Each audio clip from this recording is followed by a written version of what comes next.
बातम्या विस्ताराने एक महत्त्वाची बातमी। राष्ट्रवादी सत्तेशिवाय राहू शकत नाही। पाण्यातून मासा बाहेर काढल्यानंतर कसा तडफडतो तसं राष्ट्रवादीचं होतं, असं विधान तानाजी सावंतांनी केलं आहे। दोन्ही राष्ट्रवादी एकच आहेत असंही तानाजी सावंत यांनी म्हटलंय।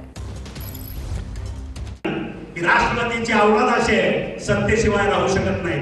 पाण्यातून मासा बाहेर काढल्यावर जसं होतं तसं होतं आणि वर्षात आलंच ते। आणि त्यावेळेस सुद्धा मी सांगत होतो की दोन्ही राष्ट्रवादी एकच आहेत, वेगवेगळ्या नाही। ह्याचा प्रत्यंतर तुम्हाला गेल्या 10 दिवसात गेल्या महिन्याभरात आला असेल। दोस्तीत कुस्ती तानाजी सावंतांनी करू नये आणि आपलं राष्ट्रवादीवर टीका करण्याच्या नादामध्ये आपलं अज्ञान महाराष्ट्राच्या जनतेला दाखवू नये। तानाजी सावंतांनी राष्ट्रवादीचा इतिहास सांगितला। तानाजी सावंताला एक सांगतो की या महाराष्ट्रामध्ये कुणाचं जरी सरकार बनलं तर ते सरकार राष्ट्रवादीशिवाय बनू शकत नव्हतं। पालिका निवडणुकीसाठी ठाकरेंच्या सेनेकडून स्टार प्रचारकांची यादी आता जाहीर झाली आहे। उद्धव ठाकरे, आदित्य ठाकरे, संजय राऊत, युवा सेनेतील पदाधिकाऱ्यांचा याच्यामध्ये समावेश आहे। एकूण 40 जणांचा स्टार प्रचारकांच्या यादीमध्ये समावेश आहे।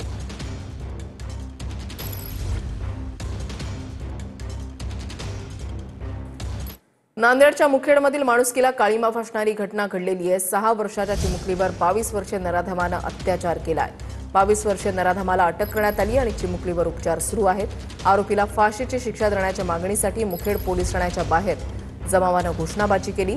ही केस फास्ट ट्रॅकवर घेऊन आरोपीला कडक शिक्षा करा, काँग्रेसचे खासदार रवींद्र चव्हाण यांची ही मागणी आहे। मुखेड शहरामध्ये काल अत्यंत दुर्दैवी घटना घडली। एका 6 वर्षाच्या चिमुकलीवर अत्याचार त्या ठिकाणी झालेला आहे।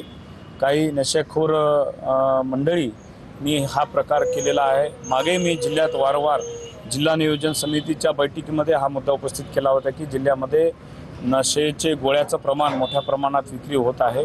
तर प्रशासनाने तात्काळ फास्ट ट्रॅकवर ही केस घ्यावी आणि त्या आरोपीला कडीतल्या कडीमध्ये शिक्षा त्या ठिकाणी झाली पाहिजे। बिहारमध्ये विधानसभा निवडणुकीच्या पहिल्या टप्प्यानंतर रस्त्यावर व्हीव्हीपॅट स्लिप्स सापडल्याचा प्रकार समोर आलेला होता। समस्तीपूरमध्ये व्हीव्हीपॅट स्लिप्स आढळलेल्या होत्या, मात्र या बनावट पोल स्लिप असल्याचं स्पष्टीकरण जिल्हा निवडणूक अधिकाऱ्यांकडून देण्यात आलंय। सहाय्यक निवडणूक अधिकाऱ्यांनी स्लिपची विल्हेवाट लावण्यात निष्काळजीपणा दाखवल्यानं त्यांच्यावर निलंबनाची कारवाई करण्यात आलेली आहे।